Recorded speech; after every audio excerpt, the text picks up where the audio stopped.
नमस्ते मेरे प्यारे मित्रों, मैं हूं आपका डॉक्टर संदीप।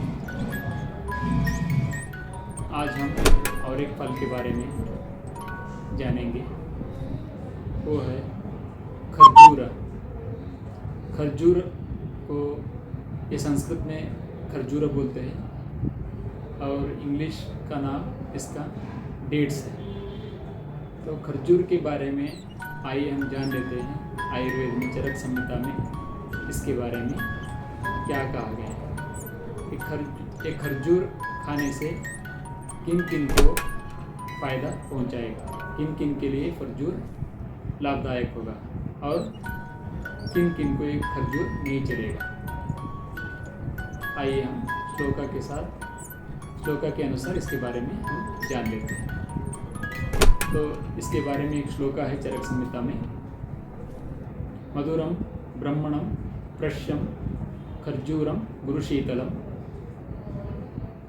क्षये अभिघाते दाहे च वातपित्ते च तत् हितम। खरजूर ये इसका जो रस है मधुर रस है, जो मधुर रस बोलते हैं, इसका स्वीट टेस्ट है और लेकिन पचने में भारी है, गुरु है। और इसका जो वीर्य है ये शीत है, गुरु शीतलम कहा गया। तो ये कोल्ड पोटेंसी है इसका। तो इस नेक्स्ट लाइन श्लोका में कहा गया है दाहे च वातपित्ते च तद्हितम। तो इसका वीर्य शीत होने की वजह से जिनमें गर्मी बढ़ गया है, जिनको जलन होता है, जलन से पीड़ित है, तो उनके लिए खरजूर फायदेमंद होगा। लेकिन ये जिनको भूख अच्छा लगता है तो ही ये उनके लिए फायदेमंद रहेगा। जलन होता है, भूख अच्छा लगता है तो ही ये उनके लिए फायदेमंद होगा। और इसको ब्राह्मण कहा गया है। ब्राह्मण बोले तो ये वजन बढ़ाने के लिए बहुत ही उपयोगी है।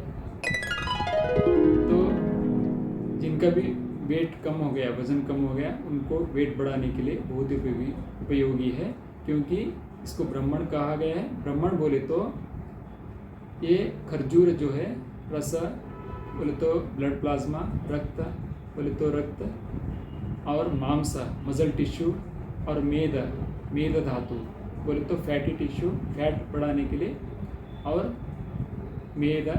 मांस मेद, अस्थि बोन्स कैल्शियम के लिए बहुत ही अच्छा है, और अस्थि मज्जा बोन मैरो और शुक्र धातु बढ़ाने के लिए भी ये बहुत उपयोगी है। क्योंकि ब्राह्मण के बाद नेक्स्ट इसका फ़ायदा बताया गया वृश्य बोले तो एफ्रोडिशियक का, ठीक है। तो जिनका स्पर्म काउंट वगैरह कम है तो स्पर्म काउंट बढ़ाने के लिए, मैथुन शक्ति बढ़ाने के लिए ये खरजूर बहुत ही उपयोगी है।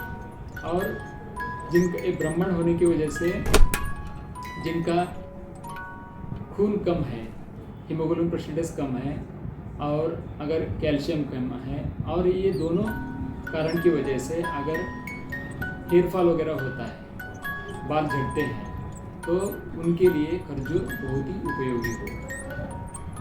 और नेक्स्ट बताया गया धातु क्षय, रस रक्तादि धातुओं का जिनको क्षय हो गया है, कम हो गया है, तो उनके लिए भी ये धातु बढ़ने के लिए बहुत ही उपयोगी होगा। और अभिघात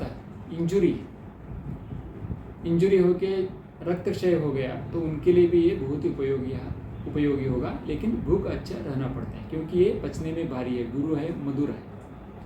और आगे बताया कि क्षये अभिघाते दाहे च वातपित्ते च तद्हितम। एक और किन किन के लिए उपयोगी है, जिनमें भी वात और पित्त दोष बढ़ गया है, ठीक है, जिसकी वजह से दाह बताया गया इधर, जलन तो पित्त बड़े सुलक्षण है, तो उनके लिए उपयोगी होगा। और जिनमें वीकनेस है, दौर्बल्यता है, और उनका तर्पण चाहिए, वजन बढ़ाना है, भूख, और इसके साथ अगर भूख अच्छा है तो ये उनके लिए बहुत ही उपयोगी होगा, ठीक है। तो ये कफ बढ़ाने के लिए उपयोगी है, ठीक है।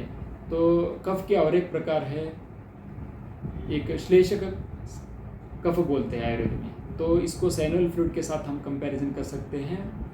तो ये सैनुअल फ्लूइड जो रहता है, श्लेषक कफ जो रहता है, वो संधियों में, घुटनों में रहता है, ठीक है, जॉइंट्स में रहता है। तो जिनको घुटनों का दर्द है, ठीक है, सैनुअल फ्लूइड कम होके, श्लेषक कफ कम होके अगर घुटनों में दर्द हो रहा है, खटखट साउंड आ रहा है, तो उस सैनुअल फ्लूइड बढ़ाने के लिए अगर उनको भूख अच्छा है तो ये खरजूर बहुत ही उनके लिए लाभदायक होगा, ठीक है। और ये हम इसका फ़ायदा हम देख चुके हैं, लेकिन ये किन किन के लिए नहीं चलेगा खरजूर, ठीक है। जिनको भी कफ ऑलरेडी बहुत बढ़ गया है, तो जिनका भी ऑलरेडी वज़न बढ़ गया है या प्रमेह व्याधि से जो सफ़र हो रहे हैं, जो डायबिटीज़ बोलते हैं या शुगर बोलते हैं, तो उनमें भी रस रक्तादि धातुओं में कफ बड़े सो रहता है।